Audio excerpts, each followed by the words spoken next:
Who would have thought planting a few rows of organic cherry tomatoes in your own backyard could spark a full-blown war in suburban Phoenix, Arizona? If you'd told me I'd wind up the villain of a neighborhood drama, I'd have laughed in your face. But let me tell you, when I saw HOA President Sylvia Granger standing in front of my house pointing at my water utility cover while a concrete mixer idled on the curb, I realized I'd underestimated the power of one determined clipboard and a taste for petty revenge. This story gets crazy fast, so wherever you're watching from, buckle up because I'm Nathan, 35, high school biology teacher, and the only crime I thought I'd committed was teaching kids about plants and sunlight in my own yard. The house was nothing fancy, just a place I could finally call mine with enough backyard to let my inner science geek run wild, show my students how photosynthesis works, maybe grow a few heirloom tomatoes for fun. What I didn't count on was that the sale came bundled with mandatory membership in the Sunset Ridge Homeowners Association, or that some people take community standards to a level that would make the IRS blush. I figured HOA stuff was just paperwork. Keep your lawn mowed, don't paint your house, neon green sign here, and forget it. Man, was I naive. Sylvia Granger, though, she took HOA rules like a personal crusade. I mean, after her divorce and her son shipping off to college, she needed something to control.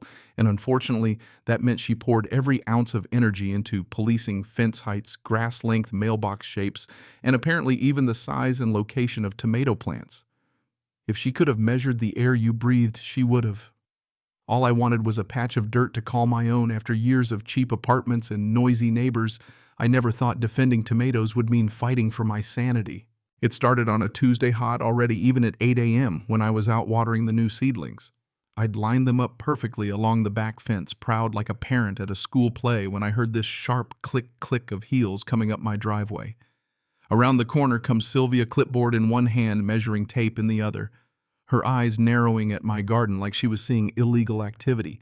She didn't even say good morning, just started snapping photos, measuring every stake, acting like she was gathering evidence for a crime scene. "Mr. Doyle," she said, her tone so syrupy sweet it made my skin crawl. "This area is in violation of landscaping regulations.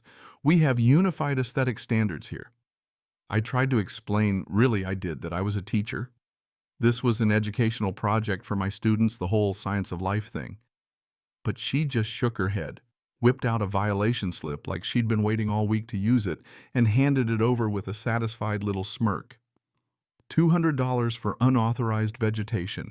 That was my welcome to the neighborhood moment right there. Now, I'm not someone who backs down easy, so that night I tore through the HOA handbook looking for anything about tomatoes.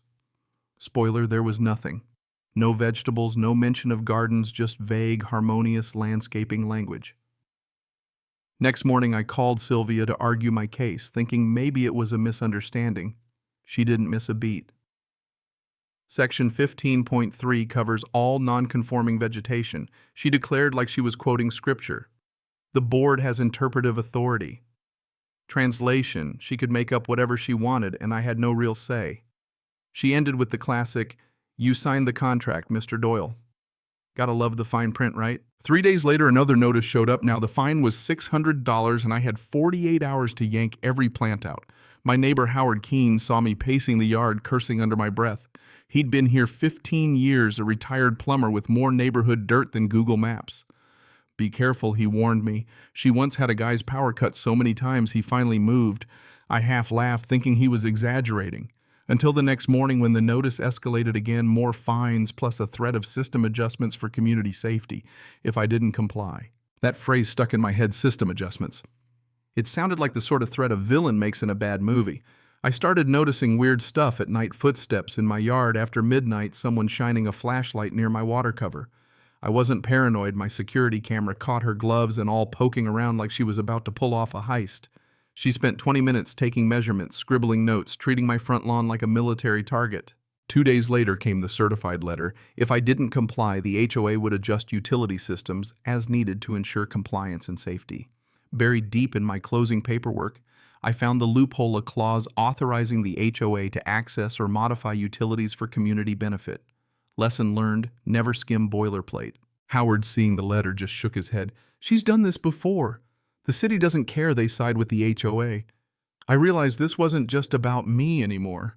Sylvia was running the neighborhood like her own little fiefdom, and nobody had stopped her. Thursday morning, a concrete truck showed up right as I was leaving for work. I watched the driver consult his phone, look at my house, and get instructions. My gut told me this wasn't a coincidence. When I got home, the truck was gone, but my water pressure was gone too. Faucets sputtered, toilets barely filled the kitchen, tap was a joke. Howard came over, took one look at the concrete dust around the utility cover and said, "She actually did it. She pumped cement into your line." At first I thought, no way. That's too extreme even for Sylvia. But then Howard checked his house and he had no water either. The real kicker, every house tied into the main water line that passed under my yard was suddenly dry. Sylvia's vendetta had turned into a full-blown neighborhood crisis. Neighbors started gathering in the street, confused and angry. Kids tried to cool off in empty pools. Moms rationed bottled water. Old folks were getting heat exhaustion. Sylvia swept in cool as ever, blaming aging city infrastructure, telling everyone she'd warned the city for months about pipe problems. You'd think she was running for mayor the way she worked the crowd. But she wasn't done. She pulled out my contract, waving it like a courtroom exhibit. Mr. Doyle signed authorization for the HOA to modify utilities for safety. Suddenly, everyone's eyes were on me. Sylvia's little speech had neighbors turning suspicious. Was I the reason they couldn't shower or cook? That's when Howard stepped up. He'd brought out old blueprints showing how the main water line served 47 houses. "This isn't about tomatoes, folks," he said, voice steady. "This is sabotage." The tension in the air was thick.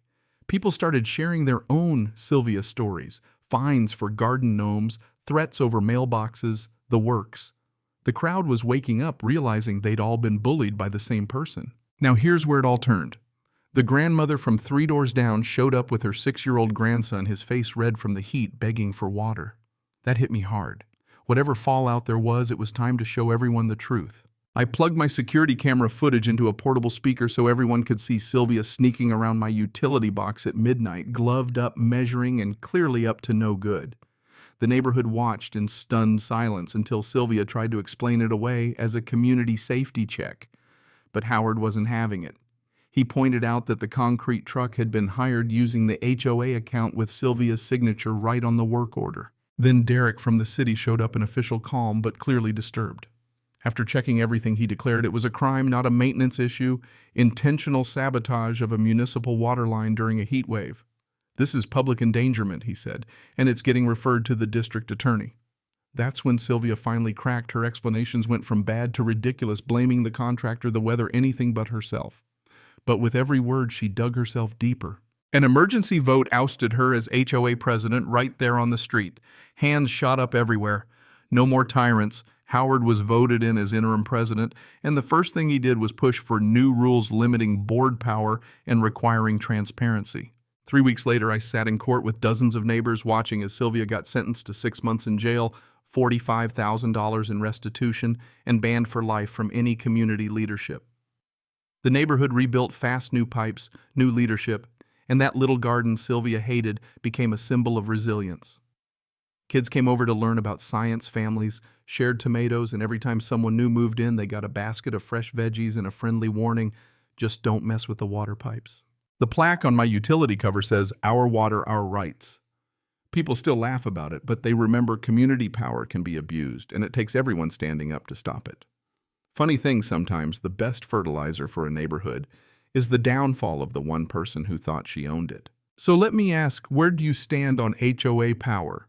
Was Sylvia just a control freak, or was there some twisted logic to her madness?